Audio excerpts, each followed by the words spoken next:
Hi friends, welcome to Nahash media. எப்பவும் போல் இன்றைக்கி நம்மளுடைய சேனலில் ஒரு சூப்பரான விளாக் பார்த்துடலாம். இதை பார்த்தீங்கன்னா ஊட்டி கொடைக்கானல் மாதிரி ஒரு ஃபீலிங்கில் இருந்துச்சு அன்னைக்கு. என்னென்னா மணி பார்த்தீங்கன்னா 8:30 இருக்கும். நம்ம சொந்த வீடு இருக்கிற ஏரியாவில் பார்த்தீங்கன்னா சரியான பனி. மார்கழி மாதம்லாம் இவ்வளோ பனி வரல. நாங்கள் ஆச்சரியப்பட்டு என்ன குளிரே அடிக்கலையேன்ட்டு. இப்போ பார்த்தீங்கன்னா சரியான பனியாக இருக்குது. அங்கே பார்த்தீங்களா ஏதோ மேகக்கூட்டம் மாதிரி இருக்குல்ல, பனி அப்படி இருக்குது. சூப்பராக இருந்துச்சு. இன்னொரு முக்கியமான விஷயம் பார்த்தீங்கன்னா நம்மளோட நாகாஸ் ஒலி நேச்சுரலில் என்னென்ன ப்ராடக்ட் இருக்குது அப்படின்றத நான் உங்களுக்கு கமெண்டில் பின் பண்ணுறேன். கான்டாக்ட் நம்பரும் கொடுக்குறேன். வேணுன்ற ஃப்ரெண்ட்ஸ் எனக்கு முக்கியமான டவுட் இருந்தால் மட்டும் நீங்கள் கால் பண்ணுங்கள். இல்லை உங்களுக்கு டீட்டெயில் மட்டும்தான் வேணும், ப்ராடக்ட் லிஸ்ட் ப்ரைஸ் லிஸ்ட் மட்டும்தான் வேணும் அப்படின்னா உங்கள் ஊரோட சேர்த்து ஒரு ஹாய் மெசேஜ் போட்டிங்கன்னாவே எல்லா டீட்டெயிலுமே அனுப்பிச்சிடுவோம். இதில் ஒரு சில விஷயங்கள் நம்மளுடைய இப்போ வெயிட் லாஸ் பவுடர் யூஸ் பண்ணுறவங்க பார்த்தீங்கன்னா ஒவ்வொருத்தவங்களுக்கும் ஒவ்வொரு பிரச்சனைக்காக யூஸ் பண்ணுறாங்க. அதில் ஒரு சிஸ்டர்லாம் ரொம்ப தேங்க் பண்ணியிருந்தாங்க. என்னால் இதை மெசேஜில் சொல்லிலாம் உங்ககிட்ட அதை எல்லாருக்குமே பப்ளிக்காக நீங்கள் மெசேஜெல்லாம் ஷேர் பண்ணுறீங்களா, அந்தளவுக்கு இதை பண்ணாதீங்க. ஆனால் ஒரே விஷயம், ஃபேமிலி லைஃப்லேயே எங்களுக்கு பெரிய பிரச்சனையாக இருந்தது வெயிட்னால. இப்போ அந்த வெயிட்டு குறைச்சி நான் ஃபிட் ஆனதுக்கப்புறம் என்னோடய லைஃப் அப்படியே மாறிப்போச்சு. அதுக்கே பெரிய தேங்க்ஸ் சொல்லணும் அப்படின்னு சொல்லியிருந்தாங்க. இன்னொருத்தவங்க பார்த்தீங்கன்னா அவங்களுக்கு பிசிஓடி, ஆனால் இந்த வெயிட் லாஸ் பவுடர் எடுக்கும்போது எனக்கு பீரியடே நார்மல் ஆகிடுச்சு அப்படின்னு சொல்லியிருந்தாங்க. ஸோ இந்த மாதிரி விஷயங்கள்லாம் பார்த்தீங்கன்னா ரொம்ப ஹாப்பியாக இருக்கும். ஏன்னா நம்ம ப்ராடக்ட் யூஸ் பண்ணுறவங்க இந்த மாதிரி நல்ல விஷயங்கள் சொல்லும் போது தான் அது நம்மளுக்கும் சந்தோஷமாக இருக்குது. ஸோ அதான் உங்ககிட்டே நான் ஷேர் பண்ணிக்கிட்டேன். அதே மாதிரி தான் கால்சியம் அண்ட் அயன் பவுடர் நிறைய பேர், அதுவும் ஸ்கூல் டீச்சர்ஸ்லாம் பார்த்தீங்கன்னா அவ்வளோ பேர் நின்று வேலை பார்க்கறதுனால எங்களுக்கு முட்டி வலி வருது, நிறைய விஷயங்கள் ப்ராப்ளம் இருக்குது, இதை சாப்பிடும் போது சரியாகுது அப்படின்னு சொல்லியிருந்தாங்க. இப்போ ரீசெண்டாக பார்த்தீங்கன்னா அந்த மெசேஜ் கூட நான் ஷேர் பண்ணியிருப்பேன். அவங்களே ஐசியூவில் தான் ஒர்க் பண்ணுறேன் அப்படின்னு சொல்லியிருந்தாங்க. அவங்களுக்கு இருக்கிற ப்ராப்ளம் இந்த சைனஸ் நினைக்கிறேன், அந்த மாதிரி ப்ராப்ளம்ஸ் எல்லாம் பார்த்தீங்கன்னா நம்மளுடைய இம்யூனிட்டி பூஸ்டர் சாப்பிட்டு அவங்களுக்கு சரியாச்சு. ஸோ இந்த மாதிரி எல்லா ப்ராடக்ட்டுமே பார்த்தீங்கன்னா ரொம்ப ரொம்ப யூஸ்ஃபுல்லான விஷயங்கள் இருக்குது. வேணுன்ற ஃப்ரெண்ட்ஸ் எனக்கு வாட்ஸ்அப் பண்ணுங்கள், எல்லா டீட்டெயிலும் கமெண்ட்டில் இருக்குது. இப்போ பார்த்தீங்கன்னா காலையில் பாஸ்தா தான் நான் பண்ணுறேன். ஆல்ரெடி பாஸ்தா பண்ணும்போது பார்த்தீங்கன்னா வெங்காயம் போட்டு பண்ணேன். அது தம்பிக்கு பிடிக்கவே இல்லை. அந்த ரீசன் நான் அப்புறம் சொல்கிறேன் உங்களுக்கு. அதனால் நான் இன்றைக்கி வெங்காயமே போடலை. சும்மா தக்காளி, இஞ்சி, பூண்டு அதை நல்லா அரைச்சிடணும் நைஸாக. பட்டர் தான் போட்டேன், நிறைய பட்டர் போட்டுக்கிட்டேன். அதில் நம்ம அரைச்ச விழுதை போட்டு நல்லா வதக்கிட்டு கரம் மசாலா உங்களுக்கு வேணும்னா நீங்கள் மிளகாத்தூள் போட்டுக்கலாம். அதுக்கும் நம்ம வீட்டில் ஆப்பு, அதனால் மிளகாத்தூள் போடல. சில்லி சாஸு, அப்புறம் பார்த்திங்கன்னா டொமேட்டோ கெச்சப்பு, சோயா சாஸ் இது மட்டும் போட்டு நல்லா மிக்ஸ் பண்ணிவிட்டு பாஸ்தாவையும் போட்டு நல்லா மிக்ஸ் பண்ணிவிட்டு, அந்த பாஸ்தா எப்படி வேக வைக்கிறதுன்னு எல்லாருக்குமே தெரியும், அதாவது நான் டீட்டெயிலாக சொல்ல. இதில் இன்னும் கொஞ்சோண்டு தண்ணியை போட்டு நல்லா மிக்ஸ் பண்ணி ஒரு 2-3 நிமிஷம் அதை வச்சுக்கோங்க. உப்பு பத்தலை, அதனால் நான் உப்பு சேர்த்துக்கிட்டேன். எடுத்தோம் அப்படின்னா செம்ம சூப்பராக இருக்கும். அதுவும் இதில் மிளகாத்தூள் இதெல்லாம் போட்டால் இன்னும் நல்லாயிருக்கும். நம்ம ஆளுங்க விட மாட்டுறாங்களே, அதனால் பிள்ளைங்களுக்கு செஞ்சதை பார்த்திங்கன்னா எடுத்து பாக்ஸில் போட்டுட்டு, இது ரொம்ப நாளாச்சு நம்ம வீட்டில் பாஸ்தாலாம் பண்ணி. அதுவும் இப்போ நம்ம நான்வெஜ்ஜும் சாப்பிட்றதில்ல, பிள்ளைங்களுடைய ஆசைக்காக ஏதாவது ஒன்று பண்ணணும்ல, அதனால தான் ஸ்நாக்ஸுக்கு பார்த்திங்கன்னா சுண்டல் வச்சுட்டேன். ஸோ அவங்களுடைய பாக்ஸ் ஹெல்த்தியாக கட்டியாச்சு. இந்த விபூதியை வச்சிங்களா இல்லை வச்ச இடத்துல தேய்ச்சிங்களாப்பா? திடீர்னு பட்டை இவ்வளோ நீளத்துக்கு நீண்டு கிடக்கு. திருச்செந்தூர் முருகனுடைய திருநீர் கீழே கண்டுபிடிச்சேன். ஓ அப்படியே கார்லேருந்து எடுத்துகிட்டு வந்தியா? அதான் நெத்திக்குள்ளே அப்ளை பண்ணிட்டேன். இது பாஸ்தா சூப்பராக இருக்குது. பட் என் அளவுக்கு இவளுக்கு பாஸ்தா டேஸ்ட்டாக செய்ய தம்பி, இவர் அளவுக்கு நாங்களும் செய்வோம். ஆனால் என்னன்னு பார்த்தீங்கன்னா அம்மாவுக்கு மட்டும்தான் தெரியும் பிள்ளைக்கு எது பிடிக்கும் எது பிடிக்காதுன்னு. இதில் ப்ரொக்காலி, அப்புறம் இது cauliflower, capsicum, red capsicum, green capsicum எல்லாமே இருக்குது. இதெல்லாம் போட்டு பண்ணோம்னா சும்மா அல்டிமேட். நான் உங்களுக்கு அந்த வெஜிடபிள்ஸ் எல்லாம் வச்சு ஒன்று செஞ்சு காட்டுறேன். நம்ம வீட்டில் ஒரு மாண்டி இருக்குல்ல, அந்த மாண்டி வெங்காயம் போட்டாலும் எடுத்து வெளில போட்டுருது. இப்போ எங்கள் காரணியா குட்டிக்கு, மகிக்கு எல்லாருக்குமே பார்த்தீங்கன்னா வெங்காயம், கொத்தமல்லி எல்லாத்தையும் போட்டு செஞ்சால் பிடிக்கும். ஆனால் இந்த சிறுவண்டு இருக்குது பாருங்க, அதுக்குள்ளே இப்படியே நோண்டி நோண்டி நோண்டி நோண்டி எடுக்கிறான் வெங்காயத்தையும் கொத்தமல்லியும். ஆனால் இது நான் ஒரு சில ஹோட்டல்ஸ்லாம் சாப்பிடுவோம், அந்த டேஸ்ட் அப்படி இருக்கு. நல்லா அது நான் செஞ்சால் அப்படி தான் தம்பி இருக்கும். எக்ஸலண்டாக அது பண்ணலாம். இன்னொன்று பார்த்தீங்கன்னா இதில் சீஸ் போடலாம், வெஜிடபிள்ஸ்லாம் ஆட் பண்ணும்போது கொஞ்சம் பன்னீர் போடலாம், அந்த மாதிரியும் பண்ணலாம். பட் நம்ம பிள்ளைக்கு பிடிக்க மாட்டேங்குதே. இவங்க எல்லாருக்கும் பிடிச்ச மாதிரினா அவன் கோச்சிக்கிட்டு போயிடுவான், சோறே எடுக்காம போயிடுவான். ஸ்கூலில் போய் வெங்காயம் கடுவெல்லாம் பொறுக்கிட்டு இருக்கான். அதனால தான் நேற்று ஒரு கதை அளந்து அவன்கிட்ட முடி இறக்குனதுனால வெங்காயம் சாப்பிட்டா முடி முளைச்சிருண்டான்னு 4 வெங்காயத்தை எடுத்து சாப்பிட்டு பெருமை பீத்திட்டு இருந்தான். ஸ்கூலில் போயிட்டு சாப்பிட்டியாடான்னு வந்தவொடனே கேட்டா, சாரிம்மா வெங்காயத்தை தனியாக எடுத்து வச்சிட்டோமா அப்படிங்கிறான். அதனால தான் எதுக்கு அதை போட்டு கட் பண்ணிக்கிட்டு அதை கட் பண்ணி இதில் சேர்க்கும் போது ஏன் கண்ணில் கண்ணீர் வரும், அதை சாப்பிடும்போது சாய் கண்ணில் கண்ணீர் வரும். அதான் சொல்கிறேன். எக்ஸலண்டாக இருந்துச்சு.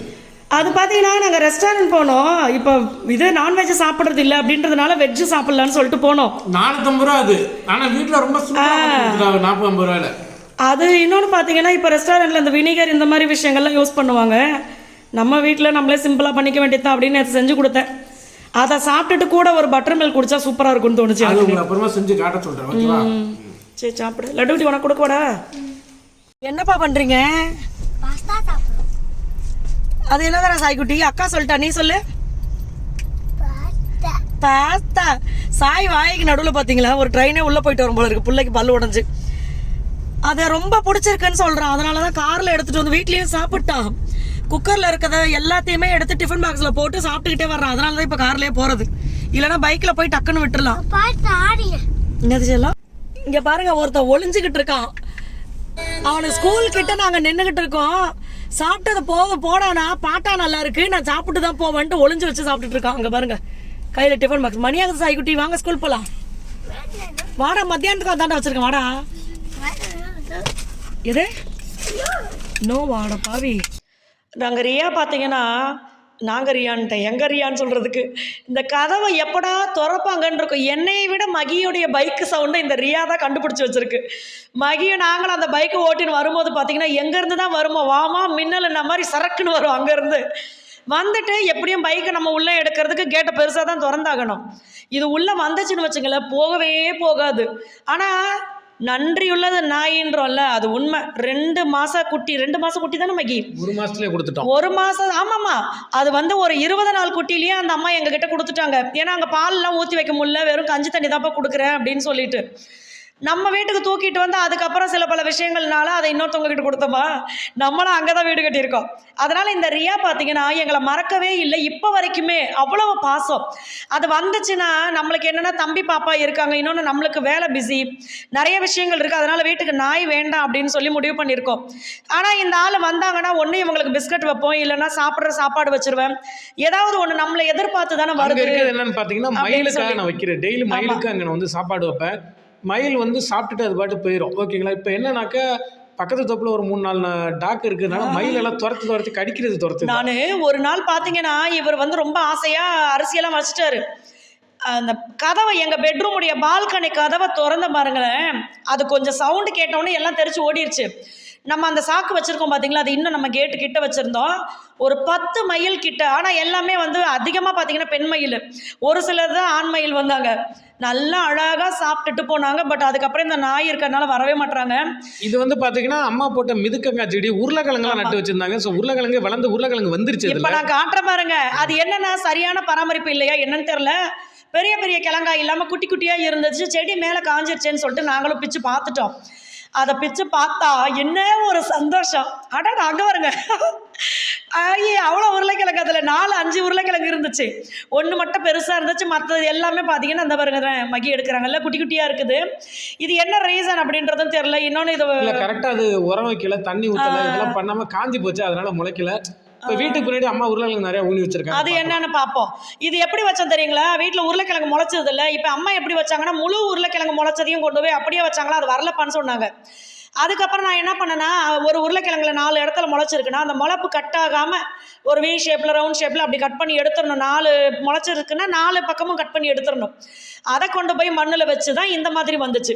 இன்னும் அடுத்து வந்து உருளைக்கிழங்கை எப்படி பெருசாக்குறதுன்றதை நம்ம யோசிக்கணும். எங்களுக்கு ஆனால் உண்மையாகவே பெரிய சந்தோஷம் நம்ம வீட்டில். ஏன்னா நான் செடி வைக்கணும்னு ஆசைப்பட்டேன். இப்போ நம்ம இடத்துல நம்மளுக்கு பிடிச்ச விஷயங்களை வச்சு அதுலேருந்து 1-2 விஷயங்களை எடுத்து நம்ம சாப்பிடும்போது அவ்வளோ சந்தோஷம். எங்கள் மாமியார் அவ்வளோ கீரை அறுவடை பண்ணிட்டாங்க நம்ம வீட்டில். ஆமாம், சரி அடுத்து வாங்க பார்க்கலாம். நான் பார்த்தீங்கன்னா இப்படி அழகாக ரெடி பண்ணி ஒரு ஃபங்க்ஷனுக்கு போகலான்னு கிளம்புனேன். சரி அக்கா வராங்க, வெயிட் பண்ணுவோமே ஒரு வாரமான்னு சொல்லி உக்காந்தா, இவன் உடனே இந்த கையில் பஞ்சை கொடுத்து இந்த காரத்தொடை இந்த பைக்கத்தொடைன்னு எங்கே நான் சும்மா இருந்தாலும் உண்மையாகவே சொல்கிறேன், நம்மளை கவனிக்கிறத விட இவங்க வச்சிருக்கிற காரு பைக்கை தான் அதிகமாக க்ளீன் பண்ணி பார்த்துக்கிறாங்க. நம்ம ஒரு கவலையில் இருந்து ஓரமாக உட்காந்துருந்தோன்னு வச்சுக்கோங்களேன், ஓ அமைதியாக இருக்கியான்ட்டு போயிடுவாங்க. ஆனா இந்த காருக்கு எதனா ஒரு பிரச்சனை வச்சுக்கோங்களேன், உடனே பார்க்கணும். எங்கேயெல்லாம் ஃபோன் பண்ணி இந்த பஞ்சை வந்து பிதுக்குனா இதுல ஏதோ கிரீம் மாதிரி வருமா, அதை வச்சு இதை தொடச்சா பலன்னு ஆயிருமா. சும்மா எதுக்கு உட்காந்துருக்கு, இது தொடை அப்படிங்கிறாரு. இதுக்கு பேர் என்ன மகி? சும்மா பாலிஷிங் தான். இதை வச்சு இதையும் துடைக்க கூடாதா? டிஸ்ப்ளே துடைக்க கூடாது. பாலிஷிங்னா அப்ப நம்மளும் போட்டுக்கலாம்ல, பாலிஷ் ஆயிடுவோம்ல. ஸோ இதை வந்து நான் கூட பார்த்துருக்கேன். நிறைய ஃப்ரெண்ட்ஸ் பார்த்தீங்கன்னா லீவு விட்டுட்டா போதும், ரொம்ப பொறுப்பான பிள்ளைகளா கரெக்டா அந்த வாரம் பைக்கை போட்டு தேய்ச்சி இருக்கிற ஸ்பேர் பார்ட்ஸ் எல்லாம் 1/4 இன்ச்சு கம்மியா போயிரும் போல, அந்த அளவுக்கு தேய்க்கிறது. ஆனா நம்ம ஒரு வேலை சொன்னோம்னு வச்சுக்கோங்களேன், இப்பதான் போயிட்டு வந்தேன் அப்புறமா போறேன் அப்படிம்பாங்க. ஆனா இந்த காரு பைக்கை கிளீன் பண்றதுக்கு மட்டும் அவங்களுக்கு போரே அடிக்காது. நம்ம சொன்னா மட்டும் இவங்களுக்கு உடனே போர் அடிச்சிடும், மீறி மிஞ்சி பேசினா நம்மளே அடிப்பாங்க. அந்த மாதிரி போயிட்டு இருக்கு. ஸோ நான் இந்த காரை வந்து சும்மா இருக்கிற நேரத்தில் அப்படியே பாலிஷ் போட்டு வச்சிடுறேன். நம்மளோட நாகாஸ் ஒன்லி நேச்சுரல்ல என்னென்ன ப்ராடக்ட் இருக்கு அப்படின்றதே நான் கமெண்ட்ல பின் பண்றேன். ஏன்னா நிறைய ஃப்ரெண்ட்ஸ் பாத்தீங்கன்னா ஆஃபர் முடிஞ்சதுக்கு அப்புறம் எப்போ ஆஃபர் போடுவீங்க அப்படின்னு சொல்லி கேக்குறீங்க. இதுக்கப்புறம் எப்போ ஆஃபர் அப்படின்றது நம்மளுக்கும் தெரியல. ஆனா ஆஃபர் போடும்போது நான் கண்டிப்பா எல்லாருக்குமே இன்ஃபார்ம் பண்ணுவேன். ஸோ நான் வந்து என்ஜாய் பண்ணி காரை கிளீன் பண்றேன். என்ஜாய் பண்ணாம அழுதுகிட்டே பண்ணா இவன் அடிப்பான். அதனாலதான் ஸோ எல்லா ஃப்ரெண்ட்ஸ்க்குமே தேங்க்யூ, பாய்.